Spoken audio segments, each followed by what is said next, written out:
Good evening. Hello. Welcome to For You 2 live TV show. My name is Sonja, and I am so proud today because we are talking movies and we are talking finance. And we're talking with Marlon Palmer, KUSH Films. And it's not just about urban black movies, it's about promotions, distribution, PR, media, and marketing. So we've got a lot to go through today. So I think we should just go over to Marlon and let's find out what he's been doing for the last nearly 22 years supporting black filmmakers. Welcome, Marlon.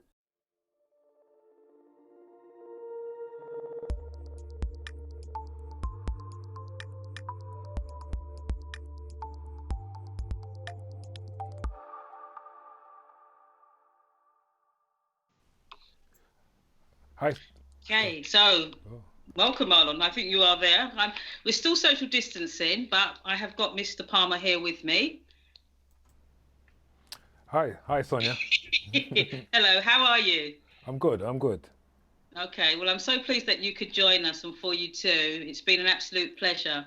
But Marlon, lots have been happening, especially now in the film world as such. But we know that you're promoting HAPI, but we wanted to talk about KUSH Films and your journey promoting and marketing black films. So just tell me, how did you get started in industry?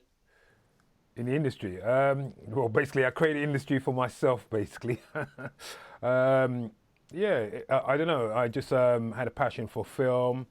Before that, I used to do parties, raves, and that sort of stuff.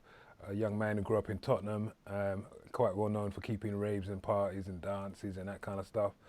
And just basically evolved from one thing to moving into the film business. Once I kind of realized that time had expired for me on the road, time expired for me at that stage of life, and I had grown bored with what I was doing and didn't see any sort of future in it. And I decided to kind of, just evolve as a human being and sort of, as something new and find something new for me to do, basically. People ask me how did I kind of start and that kind of thing. It's an interesting question because film, we know we're talking big ticket stuff here.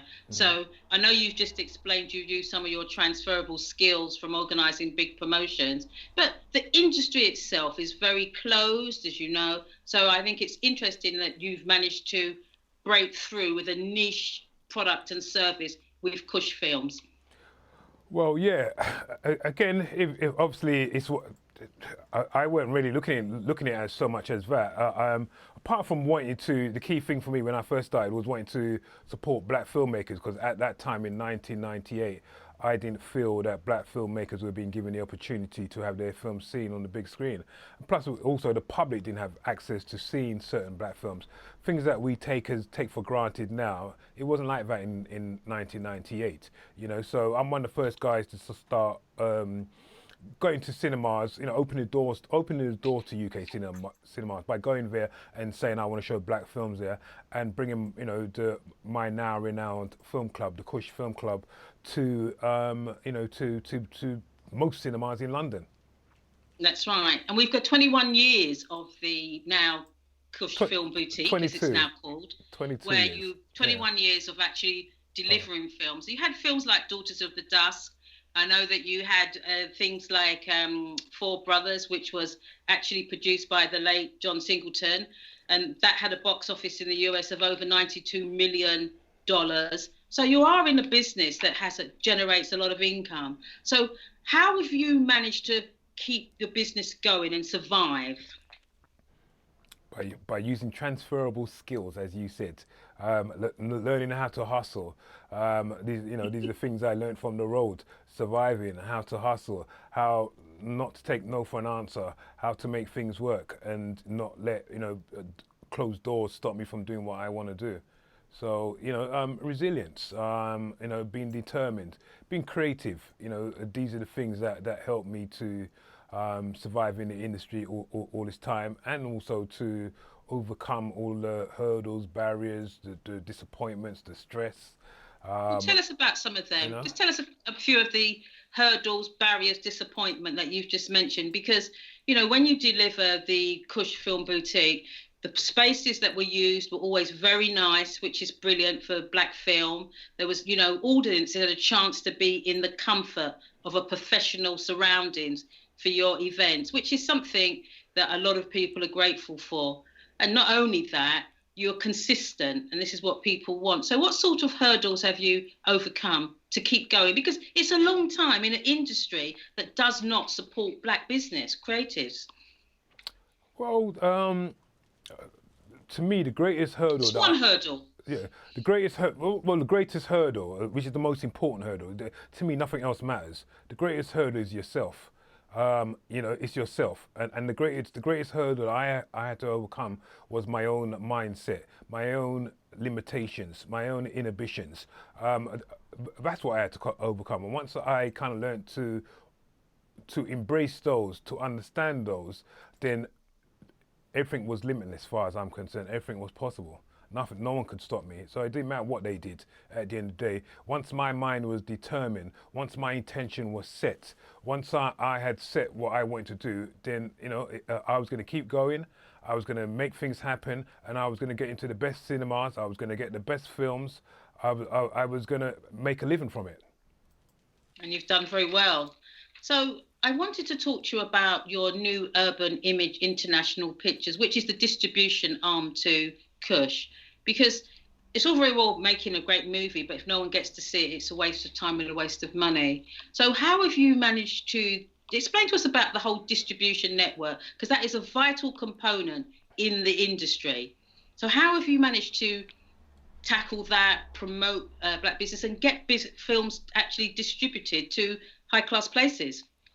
Well, the whole distribution side of things, primarily, I'm a film exhibitor, marketing PR specialist, and that's how I started. In terms of, you know, exhibitor is someone who puts the films on the big screen, you know, opens, you know, uses cinemas to screen films, and, you know, an exhibitor would organise things like a film festival or Pacific special screenings, curated screenings, and things like that.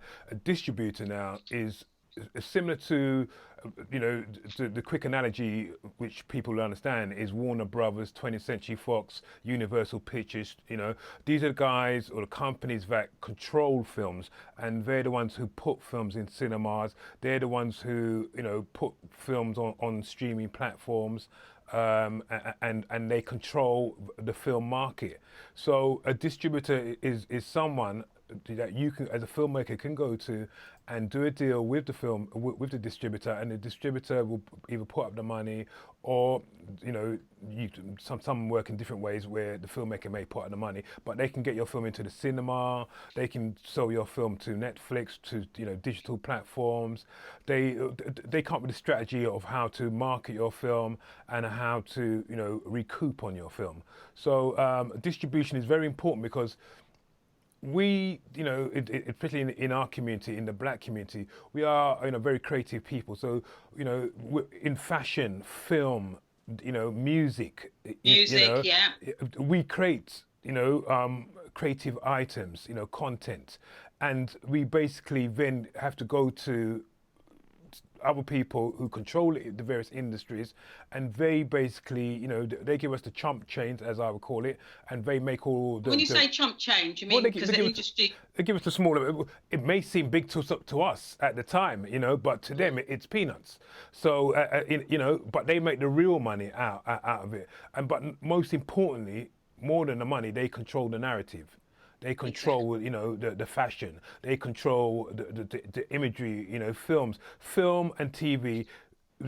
They have always controlled the way black people are seen, you know. So, for instance, you know, black people have always been seen running around naked in the jungle, you know, through Hollywood, basically. We've been seen as backward people. We've been seen as, you know, the characters that they used to have in America where they'd be tearing out their eyeballs and be going woo woo and making funny noises and doing all kinds of different stuff, acting like idiots, basically, and this is the perception that people have garnered about us as black people, because other people have controlled that narrative. And again, same thing in the music business. Why was gangster rap so popular? This was people in the industry. It wasn't us who were controlling the industry who were putting out that music. They chose to put out the gangster rap more than the positive rap. Basically. Because it continues to promote the narrative. It creates, and it sells, basically, because of the various elements that it's controversial. It's going to create a lot of attention. It's basically there are a lot of angry people out there that want to buy this music and who want to represent that kind of a that feeling, so of the way that black people are projected and portrayed. Oh yeah, and it's not even just black people. There's probably angry white people out there who've got nothing to do with our issues, but they're the ones who buy the music as well, because it's how they. That's right. They can express themselves and be angry. No, that's a very good point. And people don't always look at it like that, because the imagery is actually crucial. But we are on Facebook Live. And if you want to have a question for Marlon, who I understand, he did promise he's going to be given some sort of a competition to give away some viewings for HAPI on Friday, which we're going to be talking about in a minute. So please, you can call us on. You can hook up on Facebook, on AIL TV, and we can ask Marlon a question. So, Marlon, I wanted to really go on to HAPI, because this is a great movie that's coming out that you're going to be showcasing premiere on Friday. And we are very excited about this movie, because it is not only topical with what's happening with the Black Lives Matter, the whole urban movement, and we want you to tell us all about this movie. It's got a fantastic cast, but why are you involved with the promoting it? Okay, before we go to there's a man in the background here. Let us look at HAPI. Oh yeah, I don't know. Economics and politics are the foundation of human development. Both economics and politics are the study of who gets what, when, where, and why. When we think of economics, we think of ecology. The word comes from ecology, eco. It means the wealth within the ecology and the environment where you live. How do you harvest that wealth? Over 9 million stones had been moved in one dynasty. No economy in the world can do that.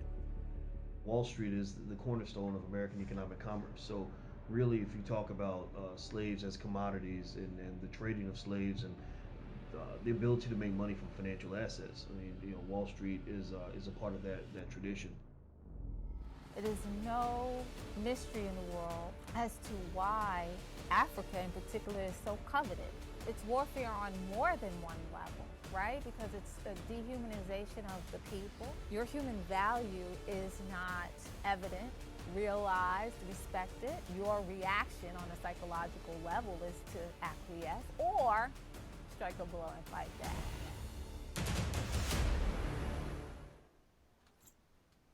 Okay, there was a short clip from HAPI, which is going to be screened on Friday with KUSH Films. But Marlon, we really want to find out why you are involved in this movie. Well, I'm involved in the movie. I mean, the filmmaker came to me a few years ago. I was introduced to the filmmaker. And, who is the filmmaker? Taki Grant. It's an African-American filmmaker who's done a number of other really great documentaries about ancient KUSH, ancient Africa, and he did another really great documentary as well. And so he came to me, and it's taken him about 4 years in total to actually make this film. But he came to me during the lockdown, and it just seemed at a very poignant sort of time that he came ready to go with the film. Everyone started talking about at that time about with the whole Black Lives Matter scenario and the killing of George Floyd, about supporting. We need to start building our own economy and building things for ourselves in terms of, and also supporting black business, also teaching our kids wealth creation and that kind of thing. So it came at a very important time, during the lockdown and during the Black Lives Matter scenario, that I said, I really want to support this film. I really, I'm kind of at that age now as well, where I'm kind of, a lot more conscious of what is happening in our community, and also, the psychology of things and what we need to do to actually move forward. When you say the psychology, Black Lives Matter, fine, but Black Pound Day, Buy Black. I mean, I'm not sure if you're a child of the Windrush, your parents maybe have come to the UK in the Windrush generation, but in the 40s, 50s and 60s, you had quite a few black businesses. I think if we all look back, we can remember the days of a black business growing up. Yeah. So it isn't actually something that is new and unique. So if this time in life now, the campaign for black business, how is it different? Well, it is different because in those times, when you go back to those times, our parents, grandparents, they had no choice. They couldn't open bank accounts. They weren't being given that opportunity. They couldn't go to the bank and get a loan. So they had to set up their own things like Partner, where they would basically, they would put money every single month into a pot, and there'd be a group of people, and then it would go around in turns, and people would get the whole pot, and that is how they was able to build and buy houses, buy property, and make build businesses for themselves. But they were forced into that. And it's almost kind of looking back at things like Black Wall Street. It's when when we're segregated, when we're forced into things, that's when the psychology changes, and that's when we start acting different and we start having different intentions. Now, to me, it's different because we've been so. We've merged so much with Western society in a sense. When you say merged, merged. Well, a lot of us are born here now. We become British, haven't we? That's what I'm just trying to get the take on that, because a lot of people would not necessarily see themselves as Black British. There's so many different titles that people work with, and it affects culture and everything else. But when you say merged into, it's the outlook, how people see themselves. And I know you talk about that, how people view themselves. Well, yeah. I mean, I would disagree with you to a little point there, because I think there's some of the younger people, especially even like some of my, kids, young people around my children's age, around the sort of 20, 26, 27, 28 range, who only know Britain, only know England. Yeah. They don't know the Caribbean, so they just see themselves as British, and that's why a lot of them are not interested in things like about the slave trade and that sort of a history. So we have become we've become our mind has become really I don't know, sort of relaxed about society. It's only now this year certain things have risen and reappeared, like the BNP and the National Front and nationalism and these sort of things. And people, and the younger people are realizing, well, okay, maybe they don't like me as I thought they did like me. Maybe there is an issue where us elders have had to fight this all our lives. This is the third reiteration of rioting, uprisings and that kind of thing that I've seen in my time. So it's we kind of need to to me it's all about the psychology, about the way we think, and having that understanding that we need to support. We don't need to have just have one day, Black Pound Day, or Blackout Day in America. We need to change our whole psychology, that we're always supporting black businesses. We're always going to support the black man with a business who may have a slightly higher price than the shop next door to him, but it's having that understanding and that knowledge that maybe he's charging a bit more money because he's buying lesser goods. He can't buy in bulk, and so therefore it's charged to him more at a higher rate. So then, therefore, To get he his has product to on the charge. shelf. Yeah, he has to charge himself a higher. So we need to have that understanding, and it's not just, oh, you know, we're not going to support the black man because he's teething us. He's 10p more in there or whatever. So we're going to go to. So it's having that understanding, but it's also having that intention. Once you know, intention is a very powerful thing, and this is something that I've learned from. It's a very interesting word. Yeah, intention. this is something that is I've learned from, you know, again, the film business is the one greatest thing I learned from the film business is personal development, and I kind of going back. Okay, so going back to what I was saying before. So during your journey, you've been personal development through industry has been very important for you. Very, very important. It's made me who I am today. So, you know, the film industry, yes, you encounter a lot of hurdles, a lot of blocks, a lot of trickery and all kinds of foolishness. And it's, you know, the one thing it drove me to was to kind of to understand myself, learn about myself, reinforce my mind, my thinking, my actions, have a clear understanding of why I'm taking particular actions, why I'm doing particular things, having the intention that no matter what happens, I'm going to get it done. And personal development's helped me. You know, I've been doing personal development for about 18 years now. And personal development, you know, it's helped me also to kind of relax, be more calmer about things. Again, as I was saying, having clear intentions, having clear goals set out on a daily basis, not letting nothing stop me from achieving what I want to achieve, and you know, having a mindset that, you know, everything is possible. You know, everything is possible. There's nothing that can stop me from achieving whatever I want to set my mind to achieve. The only thing that can stop me is myself and Father God Almighty. You know, so yeah. Okay. So let's just talk about the premiere on Friday now, because we know a lot of people are going to be tuning in. Now, are you going to be giving away a prize on this show? What are you going to say to give away a prize?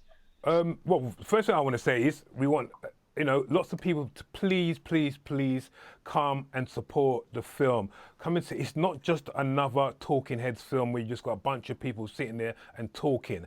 This is a really beautiful production.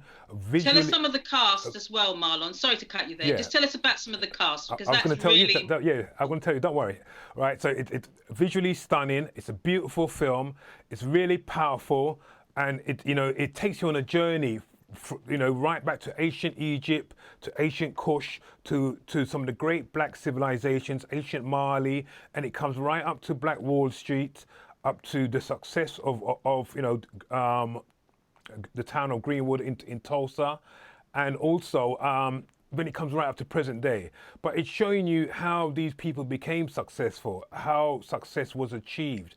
And this is again about why the film is called HAPI. HAPI is the name of the ancient Kemetic name, Egyptian name, of the River Nile. And the River Nile, you know, it's an analogy of how these civilizations, Ethiopia, KUSH, and Egypt, you know, Kemet, became powerful because of the River Nile, because of the trade they could do, because of the flow of goods, because, you know, the water would feed their, you know, the crops, and they could harvest, you know, the food that they needed to feed and replenish their societies. So we're trying to use that, you know, in the film, they're trying to use that as an analogy of what needs to be done today. There needs to be a flow of consciousness, a flow of harmony within our community, a flow of successful black businesses, black entrepreneurs, black investment, black wealth, you know, that we can then pass down to our children and teach our children wealth creation, and they have that understanding. And this is the analogy of you know, HAPI, and why the film's called HAPI. So it's happening this Friday. Yes, I would like to give away some tickets. Can you before you give away the tickets, I know you're thinking. I mean, tell us a few. Go on. Sorry, Marlon. Social distancing. I was going to say, before that, can you just tell us a couple of the names of the cast, because that's really important? Yeah. So we got in the film we have Professor James Small. I mean, you know, unless you are a real sort of a woken, you know, conscious person who's into these black kind of, you know, historical documentaries and these empowerment documentaries, then you may not know who these people are, but I know there's lots of people in the UK that do know. And you have Professor James Small, Dr. Leonard Jeffries, in there. You've got Boyce Watkins in there. Dr. Solange Ashby in there. Dr. Georgina Fallu is in there as well. I believe Dr. Jeffries, Leonard Jeffries' wife, who's a very prominent lecturer and speaker as well, is in the film. It has there's a whole cast of female and male speakers, experts on psychology, history, spirituality, and Black civilization. That's right. So it is the role of the economics in the development of civilization, and you've just said it, Black civilization, and it's really important that people understand this isn't nothing new. We have a long, rich history. So what prize are you going to give away before we continue to promote the event, the premiere for Friday? Well, we'll give away 2 tickets. We'll give away 2 tickets. Okay, come listen up, listeners. You're going to get a chance. I mean, a lot of people are going to log on and watch the film, but a chance to win 2 tickets. Yeah, so we have Lead up to Bank 2 tickets. Holiday, I'm going to make it easier, and actually, I'm just going to make it easy for a lot of people who may not know too much about this subject matter. So let's just I'm using a commercial film. It's a brand new film which is out today, I believe, 26th of August. It's out today. It's called Tenant. The star of the film is a black man. Who is his father? That's what I want to know. Who is the father of the star of Tenant? So you can send an email to info@kushfilms.com, info@kush, KUSH films.com, and we'll select 2 winners from there, and we'll let you know by tomorrow, and you can watch HAPI this Friday, 7:30, live and direct at home in the comfort of your own home with your family. And not only are we showing the film, you're getting a whole night's entertainment as well. So we're going to be showing the film directly after the film starts at 7:30. The film it's a 2-hour documentary. After the film, we then switch over to Zoom, and then we're going to have a live artist performance by the artist Mikhail Amin. Mikhail Amin is a conscious rapper, also the brother of actor Amel Amin, and he's going to be doing some. We're going to show a video, one of his videos, and then he's going to be doing a live performance, and then we're going to go to the Q&A with some of the cast and the crew from the film HAPI, basically, and we're going to have a really in-depth discussion. I think the question and answer is going to be something people are looking forward to, because you get a chance to really drill down with some of the actors and contributors to the movie. So Marlon, I mean, we're going to continue to promote the movie, but I want to ask you, what's next for KUSH Films? I mean, we've got from PR, media, promotion. What next for KUSH Films with urban black movies? What's your take on it? We've got COVID, industry's in trouble, a lot of places are closing. How do you see us as people moving forward? Well, I mean, look, I can only focus on myself and be a leader and lead from the front, and that's what I like to do. I'm not trying to convince anyone to do anything or do I'm trying to tell anyone these days, you must do this or do that. All I can do is be an example unto others, lead from the front. Hopefully people take that in a positive way, and it encourages them to do their thing as well. So, I see, I'm planning great things for KUSH, great things for myself. I've moved fully into distribution now. So, I'm one of the first black film, well, not just black film. I'm a black man who's a film distributor and who would distribute any film. If someone brings their film to me, then as far as I'm concerned, if I like the film, I will, attempt to distribute the film. So, I've made some good contacts, especially during this lockdown, with some of the big boys in the film industry that I know and I've had relationships with for years. So they're supporting me in terms of distribution. So I now have access to a lot of the main film distributors and I'm talking about the top guys. I'm not going in at the bottom end. I've never gone in at the bottom end. I don't deal with gatekeepers. I talk to the main men directly. So, we're looking to bring new films to the UK, put them in cinemas. I'm also, develop relationships with Netflix and other online VOD platforms. So again, sales as well, be able to sell content to these platforms. So I'm looking for new films. We're also looking for new scripts to develop as well. That's excellent. Script writing, yes.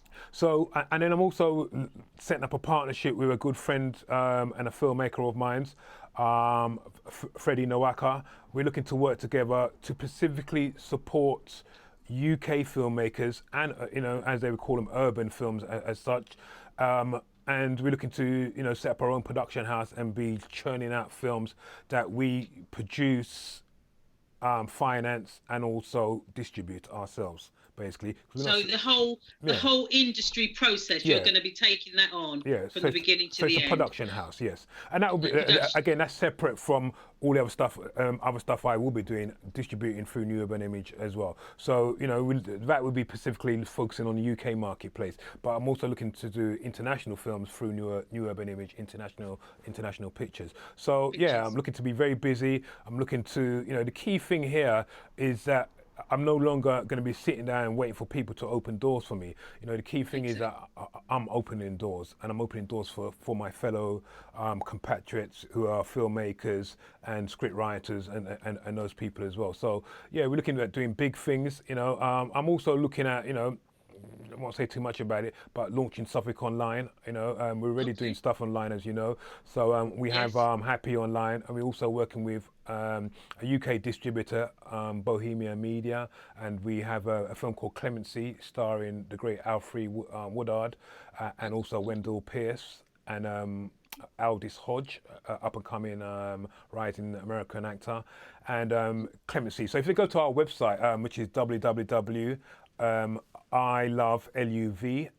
That's how we spell love. LUV. Blackfilms.com. I love blackfilms.com. Or you can go to kushfilms.com. KUSH films.com. Then you see those films on our website, and you can purchase those films and watch those films, enjoy those films, and also support us and support the work that we're doing here in the UK. Please support us.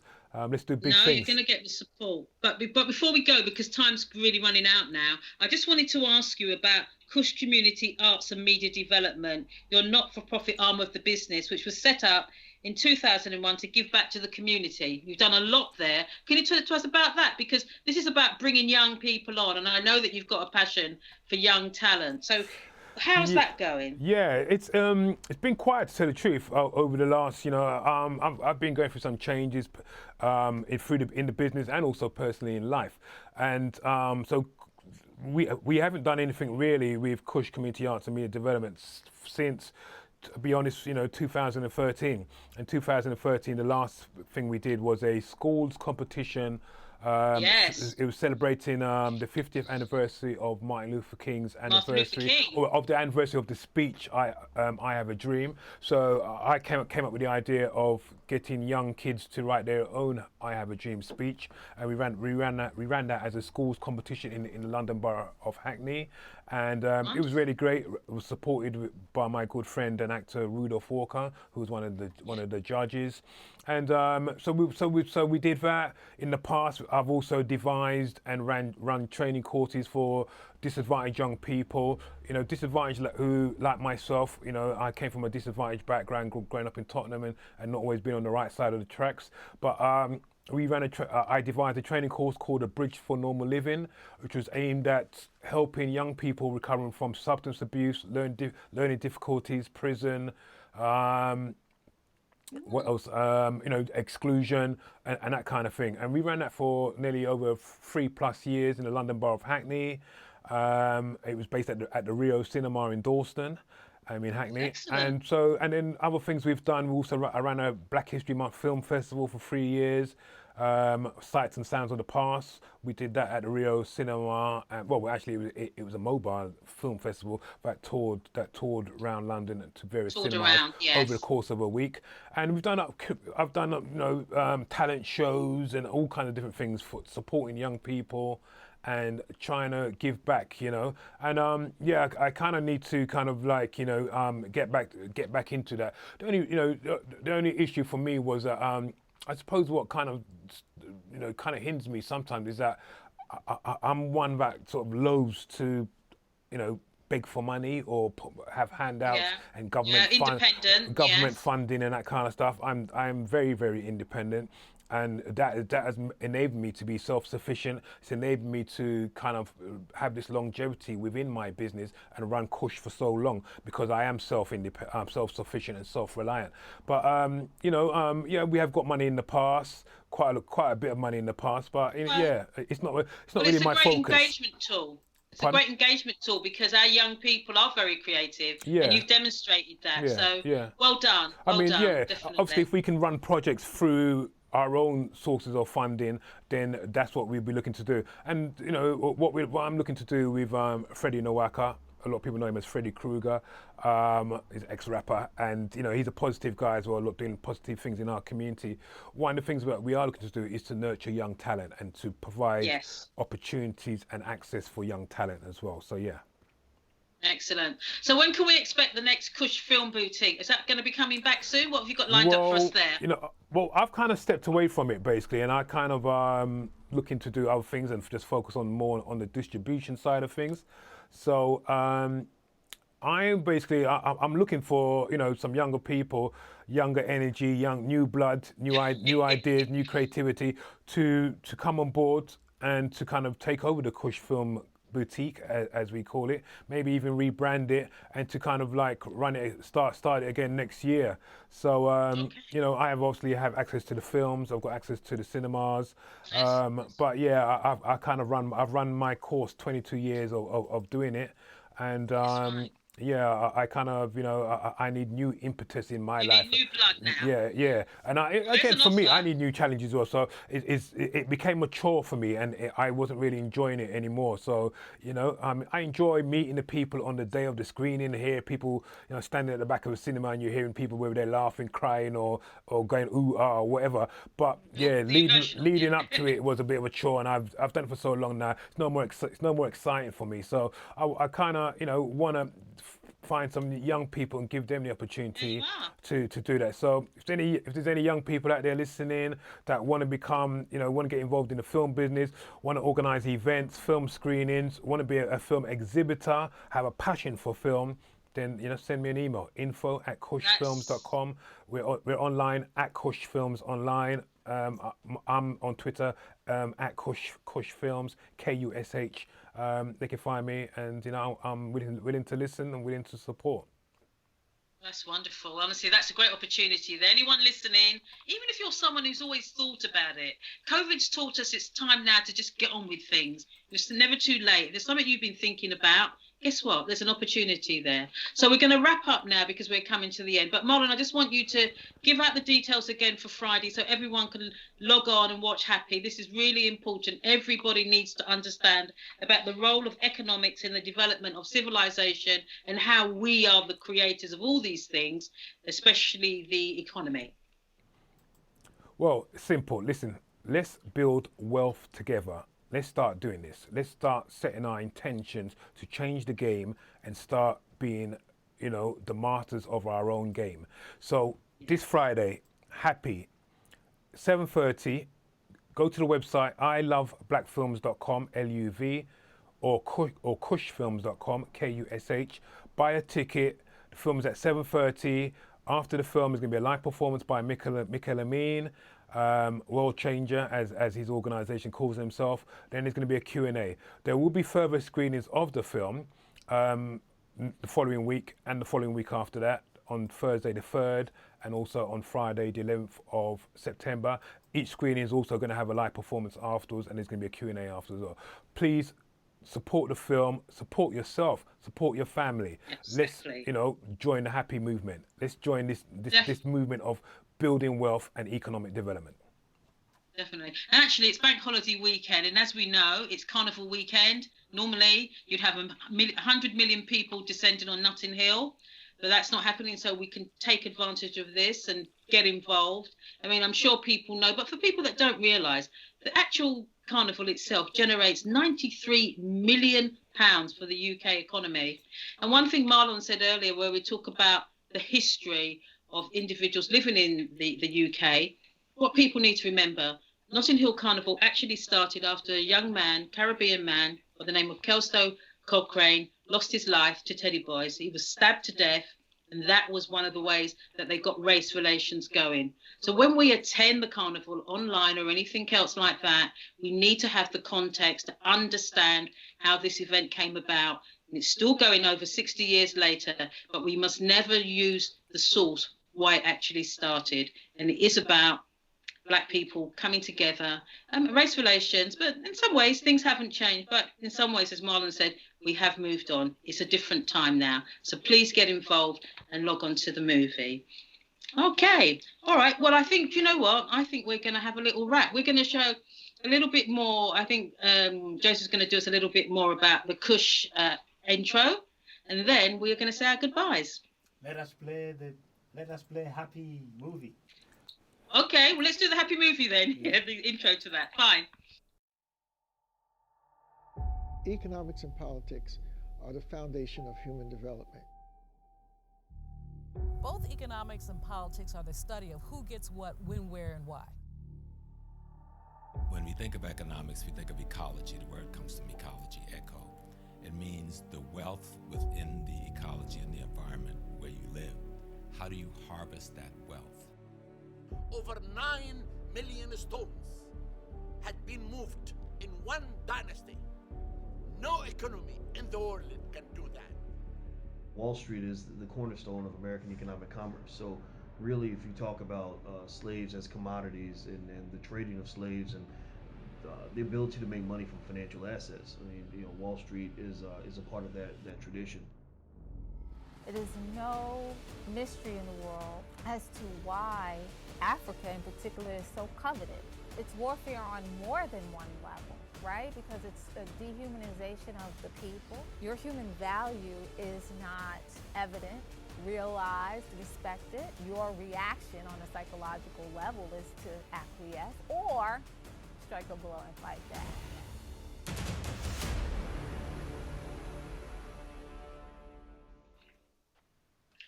Okay, that's wonderful. So Marlon, from the team at 4U2 or TV magazine, we want to say KUSH Films, continue making a difference in the community because your contribution is more than valuable, literally. So we're going to log on Friday. We are looking forward, but thank you so much for taking the time. We know you're busy and we know that sadly a friend has passed away.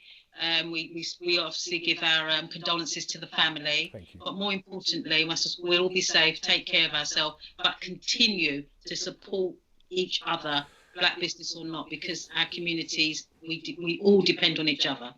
Okay, so thank you. Thank you. Thank you very much as well. Thank you. Absolute pleasure.